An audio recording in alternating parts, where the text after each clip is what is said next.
Welcome to Ace My Exams Learning. Let us get started with today's learning. Question. Briefly explain any 5 duties or responsibilities that will form part of the junior secretary's job description. The junior secretary undertakes the following duties and responsibilities as part of their job description. 1. Managing communication channels.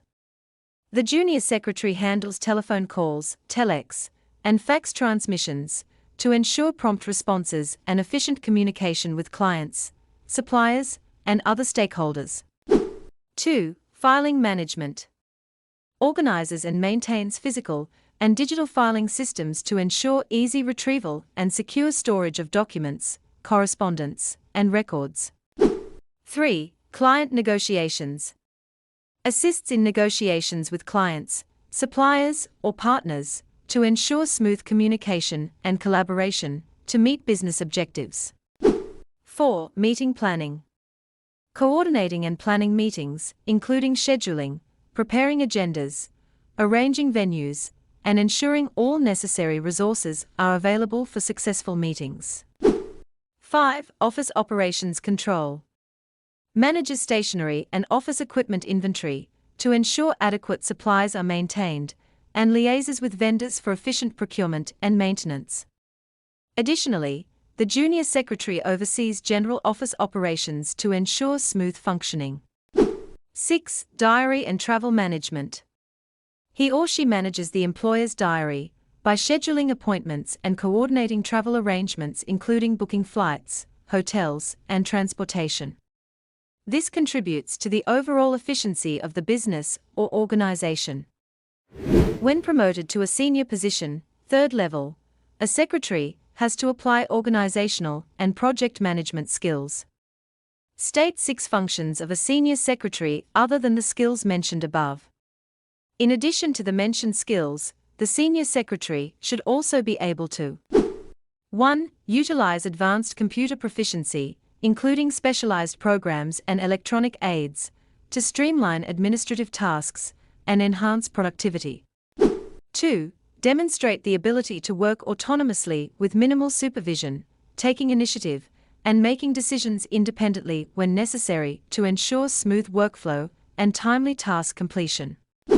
3. Exhibit fluency in more than one language, with excellent communication skills, to enable effective interaction with diverse stakeholders domestically and internationally, thereby fostering stronger connections and facilitating smoother collaborations.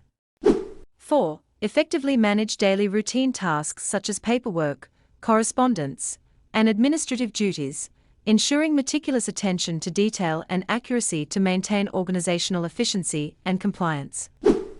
5. Oversee the planning and organization of travel arrangements, including intricate logistics and scheduling, to ensure seamless execution and meet the organization's needs. 6. Proficiently draft excerpts and summaries of reports, including complex information into concise and understandable formats, to facilitate decision-making processes and provide valuable insights to stakeholders. Question. Which aspects are to be taken into account when compiling a business card? Name 5 of these aspects to be considered. The following aspects should be considered when designing a business card. 1. Clarity of information. Ensure that only essential information is included on the business card, such as the organization's name, individual's name, position, telephone and fax numbers, and street address. Avoid cluttering the card with unnecessary details. 2. Design consistency. Maintain a simple design scheme with either black or white printing, reserving color only for the organization's logo. Consistency in design helps in creating a professional and cohesive appearance. 3. Omission of photographs. Adhere to the guideline of not including any photographs on the business card. This maintains a clean and professional look, focusing solely on textual information. 4. No abbreviations. Avoid using abbreviations in the information presented on the business card. Full names of the organization, individual, positions, and address should be spelled out to ensure clarity and professionalism. 5. Space utilization. The business card layout should optimally utilize space to allow easy reading and understanding of the provided information. Proper spacing and alignment contribute to a visually appealing and functional design. Question. A formal motion can postpone, end, or even prevent the discussion of an item. Is this true or false? Substantiate your answer by stating 5 characteristics of a formal motion. The answer is true, and here are the characteristics of a formal motion that substantiate this answer. 1. A motion must be proposed and seconded. This indicates that a motion has to be formally introduced and supported by at least one other member, which demonstrates initial agreement and seriousness. 2. A motion must be clearly understood and unambiguous. Clarity ensures that the motion's intent is unmistakable, reducing the likelihood of confusion or misinterpretation during discussion. 3. It must fall within the scope of the constitution of the organization. This ensures that motions align with the organization's purpose, goals, and rules, maintaining coherence and legitimacy in decision-making. 4. It must refer to one matter only. This characteristic ensures that motions address specific issues or proposals, preventing confusion or dilution of focus during discussion. 5. A motion appearing on the agenda may not be withdrawn without the permission of the chairperson, proposer, and seconder. This implies that once a motion is on the agenda, it can influence the course of discussion and decision-making, potentially leading to the postponement, end, or prevention of the discussion of other items. 6. A motion that is defeated may not be proposed again at the same meeting. This characteristic suggests that if a motion fails to garner support, it cannot be reintroduced during the same meeting, potentially preventing further discussion on the matter. 7. A motion normally begins with the word that. This linguistic convention indicates the formal initiation of a proposal for consideration, signaling the start of discussion and decision-making. 8. A formal motion may not be amended. This implies that once a motion is proposed, it remains intact without alteration, potentially limiting the flexibility of discussion, but ensuring clarity and consistency in decision-making. 9. Once a formal motion has been accepted, it receives preference above any other matter. This characteristic indicates that accepted motions take priority over other agenda items, potentially leading to the postponement, end, or prevention of the discussion of other matters if time or attention is limited. 10. Only members who have not participated in a discussion of the matter may submit such a motion. This characteristic suggests that motions are open to all members, but only those who haven't already engaged in the discussion of a particular matter can propose them, potentially influencing the timing and dynamics of discussion and decision-making. Name 5 procedures when an amendment is made by members during a meeting. Below are the 5 procedures members should follow when making an amendment. 1. Proposal of amendment. A member proposes a specific amendment to the motion on the floor. This proposal should be clear, concise, and relevant to the original motion. The member should clearly state the proposed changes and the reasons behind them. 2. Seconding of amendment. Another member of the meeting seconds the proposed amendment, indicating that there is adequate support for discussing the proposed changes. This ensures that the proposed amendment receives due consideration and is not dismissed without discussion. 3. Discussion of amendment. The chairperson ensures that only one amendment is discussed at a time. Members can discuss the proposed amendment, providing reasons for or against it. Each member is allowed to speak on the proposed amendment once, ensuring that everyone has a chance to voice their opinions. 4. Written submission. It is preferable, though not mandatory, for the proposed amendment to be in writing. The proposer and seconder should ideally draft the proposed changes, sign the document, and hand it to the chairperson for reference and clarity. This written submission helps avoid misunderstandings and ensures that everyone is clear about the proposed changes. 5. Voting on amendment. After discussion, the chairperson calls for a vote on the proposed amendment. Members must be reminded that the original motion has not been accepted yet. Each member casts their vote either in favor or against the proposed amendment. If the amendment passes, it becomes part of the motion. If it fails, the Assembly continues to consider the original motion without the proposed changes. Question. A point of order may be raised in certain circumstances in a meeting. Briefly explain these circumstances. A point of order may be raised in a meeting under the following circumstances. 1. Offensive and insulting language. If a member uses offensive and insulting language during the proceedings. For instance, during a debate about a contentious issue, a member uses derogatory language towards another member, causing offense and disrupting the decorum of the meeting. Another member can raise a point of order to address this behavior. 2. Quorum not met. When a meeting no longer constitutes a quorum, and the chairman is unaware of this fact. For example, in a board meeting, several members leave, unknowingly bringing the total number of attendees below the required quorum. If the chairman continues with the meeting without realizing the lack of quorum, a member can raise a point of order to halt proceedings until the quorum is re-established. 3. Contrary to law. If a motion or amendment proposed in the meeting is contrary to the law of the country. In case of a local council meeting, a member proposes a motion to implement a policy that directly contradicts a relevant national or local law. Another member can raise a point of order to highlight the legal inconsistency and prevent the motion from proceeding. 4. Lack of seconding. When a motion has not been seconded before the meeting, and the chairman fails to consider this.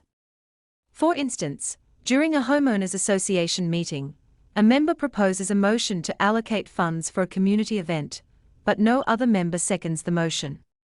If the chairman overlooks this requirement and proceeds with discussion or voting, a member can raise a point of order to remind the chair of the procedural error. 5. Irregularities in proceedings. If there have been irregularities in the proceedings of the meeting. For example, in a student council meeting, the chairperson skips over an item on the agenda without proper discussion or vote. If a member notices this deviation from the established procedures, they can raise a point of order to ensure that all agenda items are addressed according to the rules of order. Question. As soon as a meeting is over, indicate your 5 duties as a management assistant. After the meeting, as a management assistant, your duties include 1. Tidying the room. Ensure that the meeting room is tidied up, including arranging chairs, clearing away any materials, and generally leaving the space in an orderly condition. 2. Gathering and filing documents. Collect all documents used during the meeting, such as agendas, minutes, presentations, and reports, and file them appropriately for future reference or distribution. 3. Returning forgotten documents. Identify any documents that were left behind by members and ensure they are returned to their respective owners promptly. This may involve contacting members or arranging for delivery of the documents. 4. Returning apparatus. Gather any apparatus or equipment used during the meeting, such as projectors, microphones, or laptops, and ensure they are returned to their proper storage or designated locations. 5. Ensuring no personal articles remain. Check the meeting room for any personal belongings left behind by attendees. If any items are found, make arrangements to return them to their owners promptly and securely. Question. Name 5 different methods of voting that can be used at a meeting. The voting methods below offer various ways for members at a meeting to make decisions or express preferences. Here are 5 different methods of voting. 1. Acclamation. This method requires members at a meeting to verbally express their agreement or support for a candidate or proposal. It typically involves a loud verbal affirmation or applause. 2. Show of hands. In this method, members at a meeting physically raise their hands to indicate their support or opposition to a candidate or proposal. It's a simple and straightforward way to gauge the majority opinion. 3. Ballot, secret voting. This method ensures confidentiality by allowing voters to cast their votes anonymously. Each voter marks their choice on a ballot paper, which is then collected and counted privately, maintaining the secrecy of individual preferences. 4. Division. Division involves physically separating members into groups based on their vote. For example, if there's a proposal, members may be asked to stand on different sides of the room to signify their support or opposition. This method provides a clear visual representation of the division within the members. 5. Voting by proxy. In this method, a member delegates their voting rights to another person, known as a proxy. The proxy then casts the vote on behalf of the absent voter according to their instructions or their best judgment. It allows individuals who cannot be present to participate in voting. Question. Explain the legal requirements for a meeting. Legal requirements for conducting a meeting are governed by a combination of requirements, as explained below. 1. Acts or statutes of the country. In many jurisdictions, specific laws regulate how meetings are to be conducted and who may attend them. These statutes outline procedural requirements, such as notice periods, quorum thresholds, and voting procedures. For instance, a country's company law may mandate that a company must provide shareholders with notice of the meeting at least 30 days in advance. Additionally, the law can stipulate that certain decisions, such as amendments to the Articles of Incorporation or the election of directors, require a 2/3 majority vote from shareholders present at the meeting. 2. Constitution of the organization. The Constitution serves as the fundamental document that outlines the rules and procedures governing the organization's operations, including meetings. For example, the constitution of a non-profit organization may specify that board meetings must be held quarterly and that a quorum, consisting of at least 2/3 of the board members, must be present to conduct official business. Furthermore, the Constitution may outline the roles of the chairperson and secretary during meetings and how decisions can be made and recorded. 3. Common law. Common law principles, derived from judicial decisions and legal precedents, may also influence meeting requirements. These principles reflect notions of fairness, equity, and justice and may be applied by courts to resolve disputes arising from meeting procedures. For example, if a homeowner alleges that the homeowners association unfairly restricted their right to speak during the meeting, the court may consider past legal precedents and standards of procedural fairness in determining whether the association violated the homeowner's rights. 4. Tradition. Meeting practices within an organization are often influenced by its traditions, which may not be formally outlined in the Constitution or statutes. Such customs and norms, developed over time, can shape various aspects of meeting conduct. For instance, during a university faculty meeting, it may be customary for the dean to start the session with a brief reflection on the institution's mission and values. Although not necessarily mandated by the university's bylaws or policies, this tradition has become an established practice over time, fostering a sense of shared purpose among the faculty members. 5. Customs and habits. Organizations often develop their customs and habits regarding meeting conduct, which may vary depending on organizational culture, industry norms, or member preferences. In a tech startup, it's typical to commence team meetings with a quick, stand-up session where each team member gives a concise rundown on their current tasks and any challenges they might be facing. Although the company's policies may not explicitly require this practice, it has become a habitual way to keep everyone informed and maintain accountability within the team. To access more learning and exam preparation materials, go to www.acemyexams.coza. This link is also in the video description below. Thank you for watching this video. Remember to subscribe and be the first to know when we upload new videos.